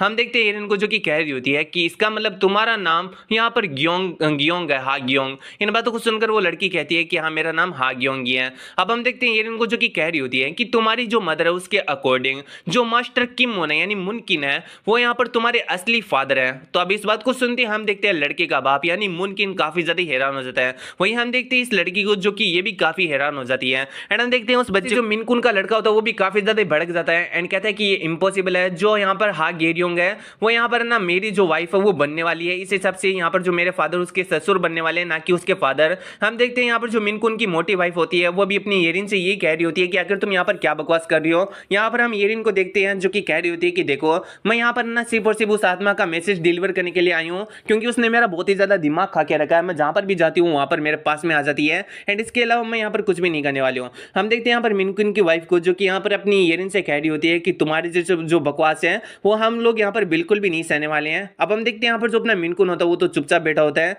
एंड इसी के सामने हम देखते हैं वो जोर जोर से रोने लगता है। अब ऐसा उसे करते हुए देखकर जितने में जो लोग होते हैं वो काफी ज्यादा हैरान हो जाते हैं एंड हम देखते हैं यहाँ पर जो हागेरियोंग होती है वो कहने लगती है कि कहीं ऐसा तो नहीं कि जो मेरे फादर यहाँ पर मुझे बताया जाता था कि एक्सीडेंट के अंदर बहुत समय पहले ही मारे गए हैं वो कोई और नहीं बल्कि आप ही हो। इन बातों को सुन के हम देखते हैं मिनकुन को जो कि कह रहा होता है कि हाँ तुमने सही कहा, मैं यहाँ पर तुम्हारा फादर हूँ, मुझे माफ कर देना हागेरियोंग, मैं तुम्हारी माँ से सच में काफी ज्यादा यहाँ पर प्यार करता था। इन बातों को सुनते हम देखते हैं मिनकुन की वाइफ को जिसे काफी गुस्सा आ जाता है एंड हम देखते हैं वो भाई उसकी हालत खराब करना स्टार्ट कर देती है। इधर हम हागेरियोंग को देखते हैं जो कि वहां से भाग जाती है। बेचारा लड़का वहां पर उसका नाम ही चलाते हुए रह जाता है। इधर हम देखते हैं जो वाइफ होती है वो यहाँ पर अपने मिनकुन के कपड़े फाड़ रही होती है एंड यहाँ पर जो बेटा होता है वो भी चिल्ला चिल्ला कर कह रहा होता है कि कैसा ठरकी मानुस, कैसा ठरकी बाप मेरा, मैं जिस लड़के के साथ में शादी करने वाला था वो यहाँ पर मेरी बहन निकली, अभी मैं करूंगा तो करूं क्या। हम देखते हैं यहाँ पर ऐसे ही चल रहा होता है। यहाँ पर ये दोनों ही बेचारे मिनकुन की बहुत ही ज्यादा अच्छी तरीके से ले रहे होते हैं। हम देखते हैं यहाँ पर येरिन को जो कि वापस से हस्तक्षेप करती है एंड कहती है कि देखो देखो देखो अगर शादी की बात है तो तुम दोनों यहाँ पर शादी कर सकते हो। अब इस बात को सुन के हम देखते हैं यहाँ पर जो अपना मिनकुन का बेटा होता है वो कहता है कि तुम्हारे कहने का क्या मतलब है। तो येरिन यहाँ पर सबको समझाने लगती है कि देखो यहाँ पर जो हागेयोंग है वो भले ही तुम्हारे फादर की लड़की हो लेकिन तुम यहाँ पर अपने फादर के बच्चे नहीं हो।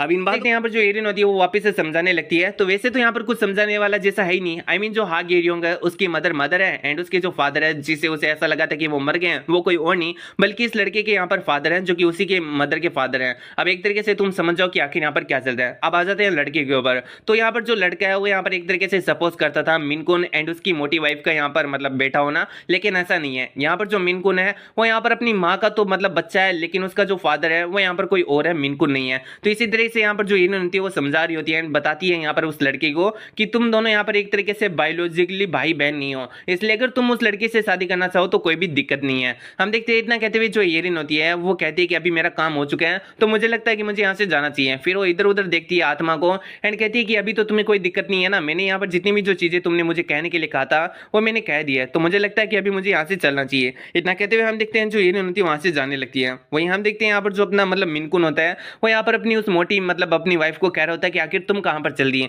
तो मोटी वाइफ कह रही होती है कि मैं बाथरूम में जा रही हूँ। मिनकुन कहता है कि क्या तुम्हें कुछ एक्सप्लेन नहीं करना चाहिए। इस पर हम देखते हैं यहाँ पर मोटी को जो कि कह रही होती है कि छोड़ो ना हनी, आखिर आप यहाँ पर जो पुरानी बातें हैं उन्हें एक तरीके से वापिस से लाइट में लाकर क्या ही करने वाले हो। इतना कहते हुए हम देखते हैं इन दोनों का जो यहाँ पर झगड़ा होता है वापिस से बढ़ जाता है। वही हम येरिन को देखते हैं जो कि जाते हुए पीछे की तरफ देखते हैं, सोचती है कि मैंने कुछ गलत तो नहीं किया ना। मुझे लगता है कि भले ही थोड़े समय के लिए इनके बीच में झगड़ा हो लेकिन अभी जितने भी मिसअंडरस्टैंडिंग एंड जितनी भी प्रॉब्लम्स हैं वो एक तरीके से क्लियर हो चुकी है, सच्चाई लोगों के सामने आ चुकी है और मुझे लगता है कि सच्चाई के साथ में यहाँ पर उसे अपना के आगे बढ़ना सभी के लिए सही रहेगा। ये सोचते हुए हम देखते हैं यहाँ पर जो अपनी येरिन होती है वो आगे की तरफ बढ़ जाती है। उसके जाने के बाद में हम देखते हैं जो झगड़ा होता है वो और भी ज्यादा खतरनाक रूप ले लेता है। फिर हमारा सीन शूट होता है और हमें एक दूसरी जगह का सीन दिखा जाता है। तो बेसिकली किसी और जगह का नहीं बल्कि यहाँ पर जो अपनी येरिन होती है वो जंगल के थ्रू वापस अपने रेस्टोरेंट में जा रही होती है। अब हम देखते हैं उस जंगल के अंदर वापस हम उसी लड़के को देखते हैं जिसे यहाँ पर येरिन ने रास्ता बताया था येलो रॉक विलेज का। देखते वो जो लड़का होता है वो येरिन को देखकर कह रहा होता है कि एक मिनट, तुम्हें देखकर तो ऐसा लग रहा है कि जैसे यहाँ पर मैंने तुम्हारी जैसी जो लेडी है उसे थोड़े समय पहले देखा था। वैसे क्या तुम मेरे को ये बता सकते हो कि यहाँ पर जो येलो रॉक विलेज है वहां पर जाने का रास्ता कौन सा है। आई मीन मैं यहाँ पर नया और मुझे नहीं मालूम कि आखिर यहाँ पर कौन सा रास्ता है, तो क्या तुम प्लीज मेरे को यहाँ पर बता सकते हो। इन बातों को सुनकर हम देखते हैं येरिन को जो कि कह रही होती है कि एक मिनट, मैं वही लड़की हूँ जिसने तुम्हें थोड़े समय पहले वो रास्ता बताया था और आखिर मैंने तुम्हें रास्ता बताया तो तुम यहीं पर खड़े खड़े क्या कर रहे हो। आई मीन तुम्हें थोड़ा सा तो यहाँ पर आगे बढ़ना चाहिए था ना, तुम यहीं पर खड़े हो जहां से तुम मतलब जहां पर तुम पहले खड़े थे। यहाँ पर इन बातों को सुन के हम देखते हैं उस लड़के को जो कि कह रहा होता है कि ओ तो तुम यहाँ पर पहले वाली लड़की हो। आई मीन मुझे माफ करना, देखो मैं काफी ज्यादा यहाँ पर एक तरीके से इस जगह पर नहीं आऊँ तो मेरे को कुछ भी समझ में नहीं आ रहा था कि मैं कौन सा रास्ता लूँ और कौन सा रास्ता नहीं लूँ। जो तुमने मुझे पहला स्टेप बताया था मैं तो उसी के अंदर कंफ्यूज हो गया था। था, इसलिए मैं कब से यहीं पर खड़ा था। अब इन बातों को सुन के हम देखते हैं एरिन को जो कि उसे वापस से समझाने लगती है एंड उसे समझाने के बाद में हम देखते हैं वो वापस से चली जाती है। एंड हम देखते हैं यहाँ पर आगे जाने के बाद जो एरिन होती है एक जगह पर रुक जाती है एंड फिर वो वापस से उस लड़के के बारे में सोचने लगती है कि कोई इतना ज्यादा बुद्धू कैसे हो सकता है कि यहाँ पर ना एक स्टेप को ना समझ पाए, कहीं ऐसा तो नहीं कि वो लड़का अभी भी उसी जगह पर खड़ा है जहां पर मैं उसे छोड़ के आई हूँ। ये सोचते हुए हम देखते हैं जो एरिन होती है वो वापस से पीछे की तरफ जाती है एंड वहां पर मतलब पाती है कि वो जो लड़का होता है वो अभी वहां पर नहीं होता है। तो इन चीजों को देखकर एरिन मन में सोच रही होती है कि मैं फालतू काम में यहाँ पर वरीड हो रही थी, मुझे यहाँ पर फालतू काम में वरीड नहीं होना चाहिए था। आखिर इतना ज्यादा बड़ा बेवकूफ कौन हो सकता है जो कि दो बार समझाने के बाद में भी किसी रास्तों को यहाँ पर फॉलो ना कर पाए। अब इतना कहने के बाद में हम देखते हैं वो आगे की तरफ बढ़ी रही होती है, लेकिन तभी उसे पीछे से आवाज आती है एंड हम देखते हैं आवाज किसी और की नहीं बल्कि उसी लड़के की होती है। एंड हम देखते हैं वो जो लड़का होता है वो कह रहा होता है कि ये जो जगह मेरे को काफी ज्यादा फेमिलियर सी दिखाई दे रही है, क्या मैं वापस से लॉस्ट हो चुका हूँ? अरे यार नहीं, मैं तो पहले स्टेप के अंदर ही कंफ्यूज हो गया। हम देखते हैं उसकी ऐसी बातें चली रही होती है, तभी हम देखते हैं उसे एरिन दिखाई दे जाती है एंड उसे देखते हैं वो जोर जोर से चिल्लाने लगता है एंड कह रहा होता है कि एक्सक्यूज मी मिस, क्या मैं आपसे एक क्वेश्चन पूछ सकता हूँ? हम देखते हैं एरिन को जिससे बहुत ही ज्यादा गुस्सा आ जाता है एंड हम देखते हैं वो पीछे की तरफ काफी ज्यादा गुस्से में देखती है। सो फिर हमारा सीन शुरू होता है और इसी के सामने हमें अपने हमसी के रेस्टोरेंट का सीन दिखाया जाता है जहां पर हम देखते हैं अपने हमसी के पास में एक पिजन आया हुआ लेटर होता है। तो बेसिकली इस लेटर में एक ऑर्डर लिखा होता है जो कि किसी और ने नहीं बल्कि मोंक ने किया होता है। यही बात हम देखते हैं जो अपना हमसी होता है वो ग्रेनी को बताता है, लेकिन तभी हम देखते हैं वहाँ पर कस्टमर आ जाते हैं। यहाँ पर मौजूदगी के अंदर जो यहाँ पर ग्रेनी होती है वो अपने हमसे से कहती है कि तुम्हें ये जो ऑर्डर है वो नहीं देने जाना है, तुम्हें यहाँ पर है ना किचन के अंदर रहकर मेरी मदद करानी इन लोगों को खाना सर्व करने में, क्योंकि ये कस्टमर आए हुए हैं एंड वो ऑर्डर तुम्हें ले जाके देना है। इन दोनों में काफी फर्क है, इसलिए पहले इन यहाँ पर जो कस्टमर है उनको एक तरीके से देखते हैं, आज का ये जो ऑर्डर उसे कैंसिल कर दो। तो अब हम देखते हैं इस बात को सुनकर जो अपना हमसे होता है उस पिजन के पास में चिट्ठी बांध के पहुंचा देता है वापस से मोंक के पास में। फिर हम देखते हैं यहाँ पर अपने मोंक को जो कि अपने ही डिसेबल्स को चिल्लाकर कह रहा होता है कि तुम लोगों ने मेरा दिमाग खराब करके रख दिया, इसलिए मैं भूखे रहने वाला हूँ, वो भी 10-20 दिन तक। तुम लोग यहाँ पर चाहे कुछ भी कर लो, मैं बिल्कुल भी यहाँ पर खाना नहीं खाने वाला हूँ। तो हम देखते हैं उसके डिसेबल को जो कि उसके बार बार मनाने की कोशिश कर रहे होते हैं, लेकिन हम देखते हैं मोंक को जो कि बिल्कुल भी नहीं मानता है एंड उन सभी लोगों को यहाँ से जाने के लिए कह देता है। हम देखते हैं यहाँ पर जो मोंक बैठे बैठे होता है ना वो गुस्सा कर रहा होता है अपने डिसेबल के ऊपर एंड कह रहा होता है कि भगवान के लिए मुझे माफ करना कि मैं अपने मरने के बाद में मैं अपनी जो यहाँ पर लेगेसी इन बेवकूफों को देखकर जा रहा हूँ। अब हम देखते हैं यहाँ पर कुछ समय बाद में उसके पीछे से जो दरवाजा होता है, आई मीन जो खिड़की होती है, उस पर किसी की नोक नोक होती है एंड कोई और नहीं बल्कि एक पिजन होता है। आई मीन ये पिजन ऐसे चिल्ला रहा होता है तो मैंने उसी को नोक नोक कह दिया। हम देखते हैं यहाँ पर जो मोंक होता है उसको यहाँ पर देखता है एंड उससे वो लेटर को ले लेता है जो कि अपने एमसी ने भेजा होता है। इसमें ये लिखा होता है कि आज का जो ऑर्डर है वो कैंसिल है एंड हम देखते हैं जो मोंक होता है उसका पेट भी बज रहा होता है, बेचारे को भूख लगी होती है। अब हम देखते हैं अपने डिसाइपल को जिससे कि उसे ऐसा लग रहा होता है कि वो बाहर की तरफ, इसलिए वो जोर से चिल्लाकर अपने डिसेबल को कहता है जिससे उसे ऐसा लग रहा होता है कि वो बाहर की तरफ ही खड़े हैं। वो मतलब चिल्लाकर ये कह रहा होता है कि तुम लोगों ने भले ही मेरा यहाँ पर दिमाग खराब किया है जिसकी वजह से मैंने यहाँ पर भूखे रहने का प्रण लिया है, लेकिन जब तुम इतने ज़्यादा रिक्वेस्ट कर रहे हो तो मैं अपना ये जो प्रण है वो तुम्हारे लिए पहली बार तोड़ता हूँ, इसलिए जल्दी से जाओ और मेरे लिए खाना लेकर आओ। अब हम देखते हैं वो ऐसा कह तो देता है लेकिन बाहर कोई डिसेबल ही नहीं होता। अब इस चीज़ से हम देखते हैं मोंक भी काफ़ी हैरान होता है और कहता है कि आखिर तुम लोग कहाँ पर चले गए? क्या तुम लोग यहाँ से चले गए कि यहाँ पर सिर्फ और सिर्फ मैंने तुम्हें जाने के लिए कहा था? आखिर ऐसा कौन करता है यार? फिर हमारा होता है, हमें अपनी एरिन को दिखा देता है जो कि उस लड़के को खुद को फॉलो करने के लिए कह रही होती है एंड बताती है कि हम ऑलमोस्ट पहुंच चुके हैं। हम उस लड़की को देखते हैं जो कि यहाँ पर एरिन को देखते हुए काफी ब्लश कर रहा होता है एंड इसलिए मैंने थोड़े समय पहले अपने एमसी एंड जो एरिन के बीच में तुम लोगों को थोड़ी बहुत यहाँ पर जो कंफ्यूजन है या फिर जो भी चीजें यहाँ पर क्रिएट होने वाली थी उन्हें वहीं पर क्लियर कर दिया था। तो बेसिकली यहाँ पर अपनी एरिन अपने एमसी की बड़ी चीज जैसी है। अब यहाँ पर अपनी एरिन को कोई भी पटाई, यहाँ पर अपने एमसी का इससे कोई भी लेना देना नहीं है। तुम ऐसा कहोगे कि भाई अपने एमसी का पोपट हो गया तो ये बिल्कुल भी फेयर नहीं है। हम देखते हैं जो लड़का होता है वो काफी ज्यादा ब्लश करते हुए एरिन से कह रहा होता है कि मेरे को नहीं मालूम कि आखिर मैं आपको कैसे थैंक्स करूं, अगर आप मुझे अपना नाम बता देती तो। अब हम देखते हो इससे पहले कुछ कह पाता एरिन उसे चिल्लाकर कह रही होती है कि ऐसी फालतू की बकवास करना बंद करो एंड देखो आखिर तुम कहां पर मतलब खड़े और किस तरफ जा रहे हो। तो हम देखते हैं बेचारा ये जो बंदा होता है वो यहाँ पर खाई से नीचे की तरफ बढ़ रहा होता है, उसने ये चीज को नोटिस ही नहीं किया होता है। फिर हम देखते हैं यहाँ पर जो एरिन होती है उसे चिल्लाकर कह रही होती है कि तुम एकदम बच्चे के जैसे हो, मैं तुम्हारे ऊपर से एक पल के लिए भी अपनी आंखों को नहीं उठा सकती हो। हम देखते हैं इस पर वो जो लड़का होता है वो वहां पर माफी मांगता है। फिर हम देखते हैं यहाँ पर एक बुढ़ा को जो कि एरिन से कह रहा होता है कि बेटा एरिन और कैसे हो। अब हम देखते हैं उस बुढ़ाओ को देखकर एरिन भी कह रही होती है कि ग्रैंडपा हुआंग आखिर आप यहाँ पर क्या कर रहे हो, आज तो आप यहाँ पर काफी ज्यादा दूर आ गए हो। इस पर हम देखते हैं ग्रैंडपा हुआंग को जो कि कह रहा होता है कि देखो मैं गिनचेन डिंगर हूँ एंड इसी के साथ में इसी बंदे ने यहाँ पर जो लॉर्ड नान है उसे गिनचेन यानी जो भी था जिनचेन यहाँ पर भेजा था, वो भी 100 ईयर्स ओल्ड। एंड ये भी यहाँ पर अपनी एरिन को बता रहा होता है कि एक जिनचेन यहाँ पर जो डिगर होता है वो हमेशा जिनचेन की जो जड़ें होता है उन्हें देखते हुए ऐसे ऐसे एरिया या फिर ऐसी ऐसी जगह पर यहाँ पर चला जाता है, जो कि उसके निवास स्थान से बहुत ही ज्यादा दूर होती है, यानी घर से बहुत ही ज्यादा दूर होती है। तो सुन के हम येरिन को देखते हैं, जो कि कहती है कि ठीक है ग्रैंडपा वांग, आपको जो भी काम है आप वो कर लीजिए, वैसे मैं अभी काफी बिजी हूँ इसलिए मैं यहाँ से चलती हूँ। इतना कहते हुए हम देखते हैं उस लड़की को अपने साथ में लेकर आगे की तरफ बढ़ती है। फिर हम देखने बाद में हम देखते हैं जो येरिन होती है उस लड़की को यहाँ पर जो विलेज होता है उसके एंट्रेंस पर लेकर आ जाती है एंड कहती है कि तुम इस सड़क को फॉलो करते हो तो विलेज के अंदर पहुंच जाओगे, तो कम से कम तुम इतना तो कर ही सकते हो। इतना कहते हुए हम देखते हैं येरिन वहां से जाने लगती है। वहीं पर हम देखते हैं उस लड़की को जो कि कह रहा होता है कि 1 मिनट रुको। इस पर येरिन कहती है कि अभी तुम्हें क्या चाहिए। इस पर वो लड़का कह रहा होता है कि देखो मैं इतना भी बड़ा कोई बेवकूफ नहीं हूँ एंड मैं यहाँ पर ना आपको थैंक्स बोलना चाहता हूँ, लेकिन मेरे को नहीं लगता कि बोलने से सिर्फ और सिर्फ काम चलने वाला है। आपने मेरे को यहाँ पर इतना ज्यादा रास्ता दिखाया और मेरी इतनी ज्यादा मदद की है, तो एज ए रिपेमेंट मैं आपको खाना खिलाना चाहता हूँ। मेरे जैसे एक हार्डी मैन को भी काफी भूख लग चुकी है, तो मैं ये इमेजिन कर सकता हूँ कि आपको कितनी ज्यादा भूख लग रही होगी। तो यहाँ पर बात तो ऐसी होती है, अपनी येरिन को भी भूख लग रही होती है एंड वो भी इस बात के लिए एग्री कर जाती है। तो हम देखते हैं जो लड़का होता है अपनी येरिन को एक रेस्टोरेंट के अंदर लेकर जाता है। फिर हम देखते हैं यहाँ पर उन दोनों के पास में जो खाना होता है वो आ जाता है। वहीं हमारा सीन शूट होता है, हमें अपने एमसी के रेस्टोरेंट का सीन दिखा जाता है, जहां पर हम देखते हैं अपने एमसी के रेस्टोरेंट में आए जो कस्टमर होते हैं वो एक दूसरे के साथ में बातें कर रहे होते हैं मिनकुन और उसकी फैमिली के बारे में। याद आया मिनकुन? अरे वही जिसके बारे में मैंने तुम्हें थोड़ी देर पहले बताया था कि येरिन ने वहां पर सारा सब कुछ कचरा कर दिया था, और ये लोग यहाँ पर एक मिस्टीरियस सी लेडी के बारे में बातें कर रहे होते हैं जो कि उनके घर में अचानक से आ गई थी और उसने सारी की सारी जो सच्चाई है वो यहाँ पर उन सभी के सामने रख दी थी। तो ये मिस्टीरियस सी लेडी जिसके बारे में ये लोग बात कर रहे हैं वो कोई और नहीं बल्कि अपनी येरिन है। एंड इस बात को अपना हमसे भी समझ जाता है कि वो लोग यहाँ पर कह रहे हैं कि वो एक मिस्टीरियस सी लेडी है जो कि स्पिरिट के साथ में बात कर सकती है। इसका मतलब तो वो बिग सिस येरिन के बारे में बात कर रहे हैं। तो क्या वो यहाँ पर जो मिनकुन का मेनर है उसके आसपास में गई है? तो मुझे लगता है कि अब तक तो उसे आ जाना चाहिए था, तो आखिर वो अभी तक आए क्यों नहीं। फिर हम देखते हैं अपना हमसी एंड यहाँ पर जो ग्रीनी होते हैं वो एक दूसरे की तरफ देखने लगते हैं एंड कहते हैं कि कहीं ऐसा तो नहीं कि वो यहाँ पर रास्ते में जो यहाँ पर फूल है उन्हें देखने के लिए रुक गई हो, यानी जो फ्लावर और जो हरे भरे खेत होते हैं उन्हें देखने के लिए। फिर हमारा सीन शूट होता है और इसी के सामने हमें एक रेस्टोरेंट का सीन दिखाया जाता है जहां पर हम देखते हैं येरिन और ये जो लड़का होते हैं वो यहाँ पर खाने के लिए बैठे होते हैं, उनके पास में खाना भी आ जाता है। अब खाना खाते हुए हम देखते हैं येरिन को जो कि कह रही होती है कि तुमने जिस व्यक्ति के बारे में बताया था जिसने तुम्हारी बहन की जान बचाई थी और जिसको यहाँ पर तुम बोथरसम कह रहे हो, उसके मतलब तुमने उसके बारे में जितने भी यहाँ पर चीजें बताई है वो सिर्फ और सिर्फ यहाँ पर एक ही बंदे की तरफ पॉइंट कर रही है, लेकिन उस लड़के का नाम यहाँ पर बोथरसम नहीं है बल्कि रियोंग है। अब हम देखते हैं इन दोनों के बीच में ऐसी बातें चल रही होती है, ये लड़का भी कह रहा होता है कि अच्छा ऐसी बात है एंड हम देखते हैं वो खाते हुए अपनी येरिन को देख रहा होता है एंड ब्लश कर रहा होता है। फिर हम देखते हैं उसे देखते हुए कह रहा होता है कि देखो हमें मिले हुए ज्यादा वक्त नहीं हुआ है, लेकिन फिर भी पता नहीं क्यों मैं तुम्हें ये कहना चाहता हूँ कि मैं तुम्हारे प्यार में। अब इससे पहले वो कुछ बोल पाता है, हम देखते हैं येरिन को जो कि उसके मुंह पर यहाँ पर स्प्लिट कर देती है एंड इस चीज से हम देखते हैं लड़का भी काफी हैरान होता है एंड कहने लगता है कि 1 मिनट ये मजाक था।